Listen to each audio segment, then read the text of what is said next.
Ok, em chào mọi người nhé. Thì bên em vừa nâng cấp phiên bản mới. Thì phiên bản này mọi người có thể chọn được hiệu ứng trực tiếp qua đây nhá. Ví dụ em chọn nhá. Đây là hiệu ứng C9 này, bấm C9 này. Đấy, của anh này. Em có thể chọn hiệu ứng khác là hiệu ứng C13 chẳng này. C13 đấy, trong chóng quay này. Chọn hiệu ứng trực tiếp luôn nhá. Khi mọi người chọn hiệu ứng thì nó sẽ trực tiếp nó sẽ chạy luôn. Đấy, ông già Noel nhảy này. Đấy, hiệu ứng mới nhất luôn này. Giáng sinh đấy. Đấy, chọn hiệu ứng C18 này. Đấy, chọn trực tiếp luôn là nó sẽ chạy luôn. Thì để cập nhật cái hiệu ứng phiên bản mới nhất này ấy, thì mọi người trước hết mọi người vào Zalo giúp em, vào Zalo giúp em nhé.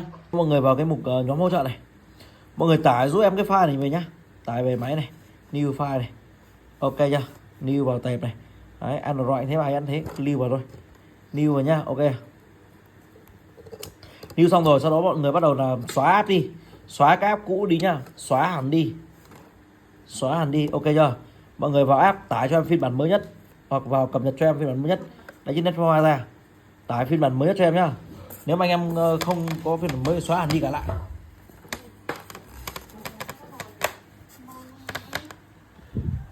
Đấy, Android thì nên CH Play, còn iPhone thì nên mục App Store. Sau đó mở nó ra. Thì lúc này mọi người lưu ý là mọi người phải kết nối với wifi của Netflix để mọi người được kết nối với em nhá. Thì cái wifi của nó net trong chóng của mọi người là gì, mọi người kết nối vào. Đấy, như của em có hai con thì con bên trên này, con 428 này. Em kết nối vào con đấy. Còn mọi người mật khẩu là 818 nhé, mật khẩu của wifi là 818 nhé. Thế thì mọi người có thể kết nối vào nhé, tự kết nối vào. Ok chưa? Sau khi kết nối vào thì mọi người để quét cho nó để nó kết nối á, quét lại này.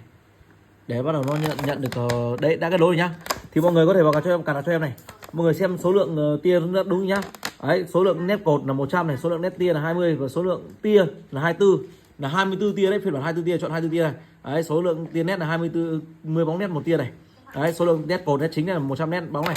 Như thế này là chuẩn nhá, thông số ba cái như thế này chuẩn. Còn nếu mọi người đang ở phiên bản 32 tia thì mọi người sửa thành 24 xong rồi new đặt cho em nhá.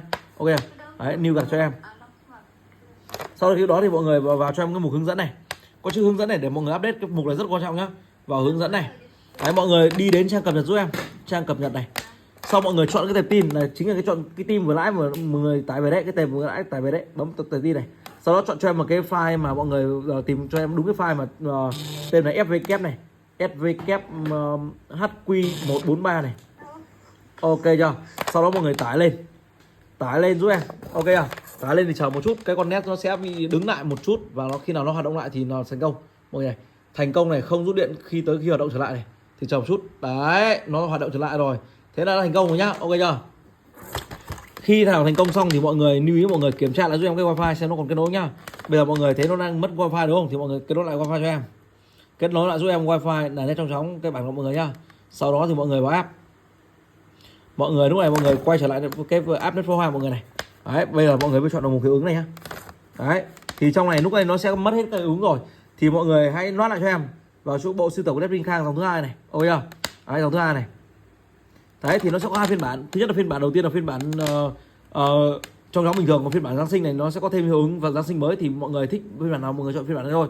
Đấy, còn phiên bản Giáng sinh này sẽ phục vụ Giáng sinh, còn nếu mà hết Giáng sinh thì mọi người có thể chọn được phiên bản này được, sẽ có nhiều chế độ trong chóng hơn. Còn phiên bản Giáng sinh thì nó sẽ có nhiều chế độ ông già Noel này, cây thánh giá, cây thông nhiều hơn. Ok chưa? Đấy, chọn Giáng sinh cho em và sau đó mọi người nạp hiệu ứng cho em. Ok chưa? Nạp hiệu ứng. Đấy, khi nạp hiệu ứng thì nó sẽ chạy đỏ từ dưới chân lên. Đấy, tia nét nó sẽ bắt đầu chạy từ dưới chân lên.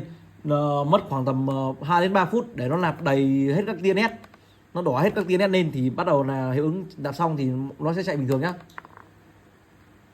Ok. Đấy, sau khi nó quét gần xong ấy thì mọi người nhìn này. Đấy, khi nó chạy đủ hết các tia này thì nó sẽ tự động nó sẽ chạy lại nhá. Mọi người nhìn này. Đấy, nó chạy lại này là xong rồi nhá. Đấy, nên hiệu ứng mới rồi. Nhưng mà một cái này có một cái rất đặc biệt là mọi người có thể điều chỉnh qua đây nhá. Bây giờ mọi người thích hiệu ứng khác đi. Đấy, thích hiệu ứng của các nhảy số 7 chẳng hạn này. Đấy, ok, bấm số 7 nó nhảy luôn nhá. Đấy, hoặc mọi người không thích cái hiệu ứng này, mọi người có thể bấm hiệu ứng khác 17 này. Đấy, trái tim này, đẹp không mọi người? Hiệu ứng 22 này. Đấy, vào lúc này thì mọi người có thể tùy chọn hiệu ứng nào mọi người thích nhá. Đấy, để cho nó chạy này. Đấy, hoặc là 25 này. Đấy, Giáng sinh này, 26 này. Đấy, nó bắn từ dưới lên này. Đấy, hoặc là mọi người có thể chọn hiệu ứng 29 30 tùy. Đấy, rất đơn giản thôi nhá. Đấy, mọi người làm theo video hướng dẫn, nếu không làm được thì điện trực tiếp cho bên em. Bên em sẽ hỗ trợ mọi người trực tiếp mọi người.